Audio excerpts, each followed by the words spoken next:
अस्सलाम वालेकुम। आज हम बात करेंगे चेहरे के गैर ज़रूरी बालों के रिमूवल के जो तरीके हैं उनके बारे में। जो एक बहुत अरसे से राइज तरीका है वो सिंपल धागे का इस्तेमाल या जिसको उर्फ़े आम में थ्रेडिंग कहा जाता है वो है, जो फ़ीमेल्स और मेल्स दोनों में यकसा मकबूल है और काफ़ी कन्वीनियंट भी है कि आप घर बैठे बैठे बालों से छुटकारा हासिल कर लेते हैं। उसका नुकसान थ्रेड का हमेशा ये होता है कि वो बाल को निकालता तो है लेकिन हम कुछ ऐसा मैकेनिज़्म नहीं इनकॉर्पोरेट करें जो फर्दर बाल को आने से रोके। दूसरी बात ये कि जिस जगह से बाल खिंचता है वो जगह हमेशा इन्फेक्शन के लिए ज़्यादा ससेप्टेबल होती है, उधर इन्फेक्शन के चांसेस होते हैं। हमारे पास male patients mostly beard folliculitis के साथ आते हैं, जिसमें दाढ़ी के ऊपर वाले ज़ायद बालों को निकालने के तरीकाकार में उनका जो एरिया है वो वाला वो इन्फेक्ट हो जाता है फॉलिकुलाइटिस की सूरत में। थ्रेडिंग और ऐसी कोई भी तरीकाकार जो कि स्किन को पुल करता है वो हमेशा स्किन को लूज करता है, इसके अलावा स्किन के ऊपर स्कार्स छोड़ता है। दूसरा तरीकाकार जो हमारे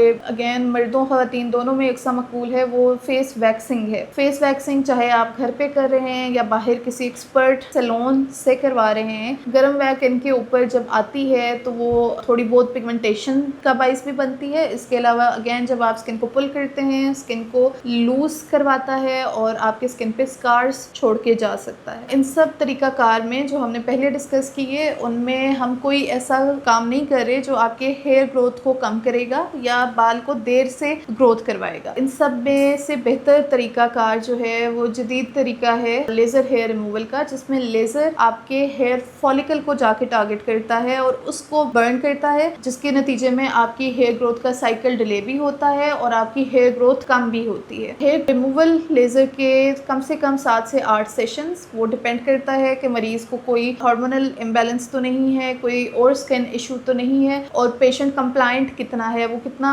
प्रॉपर्ली हमारे साथ फॉलो अप रखता है, ये सब इन चीज़ों के ऊपर डिपेंड करता है। उसके अलावा लेज़र हेयर रिमूवल की भी मुख्तलिफ अक़साम हैं जो बालों के टेक्सचर को, उसकी मोटाई को और उसकी डेंसिटी को देख के हमेशा हम रिकमेंड करते हैं। बेहतर यही होता है कि आप एक एक्सपर्ट मुआलिज के पास जाके अपना लेज़र हेयर रिमूवल का ट्रीटमेंट लें, क्योंकि आप अगर अनएक्सपीरियंस्ड हाथों में जाएंगे तो आपका चेहरा या आपके जिस्म का कोई भी पार्ट जिस पे आप लेज़र करवा रहे हैं वो डैमेज भी थोड़ा बहुत हो सकता है। हमारी आवाम के अंदर एक कॉमन मिसकंसेप्शन ये है कि लेज़र खुदा न खास्ता जिल्द के लिए मूज़ी साबित होता है या कोई कैंसर या सरतान कॉज करता है। ऐसी कोई इस बात में कोई सदाकत नहीं है। लेज़र अगर एक मोहतात तरीके से और मोहतात अंदाजे से और महफूज हाथों से किया जाए तो वो किसी किस्म का कोई डैमेज कॉज नहीं करता।